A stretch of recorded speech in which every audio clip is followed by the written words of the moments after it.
हम नॉलेज बिस चैनल पर आपका स्वागत करते हैं। इसे हिंदी में अनुवादित करें। द बिग क्रंच, विज्ञान और धर्म ग्रंथों में एक सिमटता हुआ ब्रह्मांड। ब्रह्मांड का भविष्य लंबे समय से वैज्ञानिकों और दार्शनिकों के बीच बहस का विषय रहा है। एक दिलचस्प संभावना द बिग क्रंच है, एक सैद्धांतिक परिदृश्य जिसमें ब्रह्मांड का विस्तार उलट जाता है और सभी पदार्थ और ऊर्जा एक विलक्षणता, सिंगुलैरिटी, में वापस समा जाते हैं। दिलचस्प बात यह है कि यह विचार धार्मिक ग्रंथों, विशेषकर कुरान में वर्णित एक घटना से अद्भुत समानता रखता है, जहां आकाश को एक लिपि की तरह लपेटे जाने 21:104 का वर्णन है।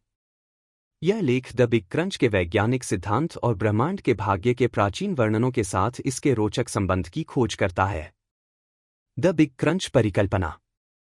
द बिग क्रंच ब्रह्मांड के संभावित अंत के कई सिद्धांतों में से एक है, जो आइंस्टीन के सामान्य सापेक्षता सिद्धांत पर आधारित है। यदि ब्रह्मांड में पर्याप्त द्रव्यमान और ऊर्जा है, तो गुरुत्वाकर्षण बल अंततः डार्क एनर्जी के कारण हो रहे विस्तार को रोक सकता है। ऐसी स्थिति में ब्रह्मांड का विस्तार रुक जाएगा और संकुचन शुरू हो जाएगा, जिसके परिणामस्वरूप आकाशगंगाओं का विलय, जैसे जैसे अंतरिक्ष सिकुड़ेगा, आकाशगंगाएं एक दूसरे के निकट आती जाएंगी।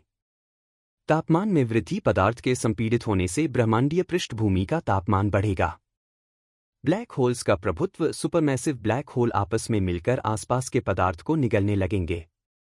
अंतिम विलक्षणता, सभी पदार्थ और अंतरिक्ष में एक अनंत घनत्व वाले बिंदु में समा जाएंगे, जो बिग बैंग के उलट प्रक्रिया जैसा होगा। हालांकि आधुनिक अवलोकनों से पता चलता है कि डार्क एनर्जी के कारण ब्रह्मांड का विस्तार तेज हो रहा है, जिससे बिग क्रंच की संभावना कम हो जाती है, जब तक कि डार्क एनर्जी के गुण समय के साथ न बदलें। कुरान का वर्णन, आकाश को लपेटना। आधुनिक ब्रह्मांड विज्ञान से सदियों पहले कुरान ने ब्रह्मांड के अंत का एक जीवंत चित्रण प्रस्तुत किया।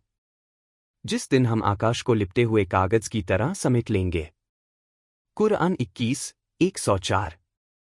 यह आयत बिग क्रंच की अवधारणा से अद्भुत समानता रखती है। अंतरिक्ष को लपेटने की छवि ब्रह्मांड के विस्तार के उलट होने का संकेत देती है, जैसे किसी पन्ने को समेट दिया जाए। अन्य आयतें, जैसे 39, 67, 81, 1-2 भी आकाशीय पिंडों के ध्वस्त होने और आकाश के लिपट जाने का वर्णन करती हैं, जो इस विचार को और मजबूत करती हैं। वैज्ञानिक और धार्मिक समानताएं। चक्रीय ब्रह्मांड। कुछ सिद्धांत एक दोलन करते ब्रह्मांड की बात करते हैं, जहां बिग बैंग और बिग क्रंच अनंत तक दोहराए जाते हैं। हिंदू ब्रह्मांड विज्ञान और कुछ इस्लामिक विद्वानों ने भी ऐसे ही चक्रीय मॉडल वर्णित किए हैं। ब्रह्मांड का संकुचन। कुरान का वर्णन एक सिकुड़ते ब्रह्मांड से मेल खाता है, हालांकि यह तंत्र, गुरुत्वाकर्षण, डार्क एनर्जी का क्षय आदि नहीं बताता। अंतिम समय का महत्व। कई धार्मिक परंपराएं, जिनमें ईसाई और इस्लाम शामिल हैं, ब्रह्मांड के पतन को दैवीय न्याय और नवीकरण से जोड़ती हैं, जो एक उद्देश्यपूर्ण अंत की ओर इशारा करता है। निष्कर्ष। हालांकि वर्तमान साक्ष्य एक सतत विस्तारशील ब्रह्मांड का समर्थन करते हैं, फिर भी बिग क्रंच एक आकर्षक सैद्धांतिक संभावना बना हुआ है। कुरान का आकाश के लिपटने का वर्णन आधुनिक ब्रह्मांड विज्ञान से गहरा साम्य रखता है।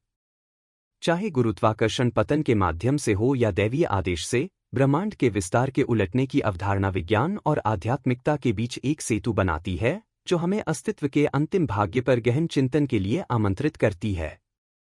विज्ञान और धर्म ग्रंथों के बीच यह संवाद हमें विस्मय से भर देता है और याद दिलाता है कि ब्रह्मांड के रहस्य हमारी वर्तमान समझ से भी परे कई आश्चर्य छुपाए हुए हो सकते हैं। हमारे साथ बने रहिए। हम इस्लाम के बारे में और अधिक जानकारी लेकर आएंगे, जो आपको इस्लाम के और करीब लाएगी। धन्यवाद।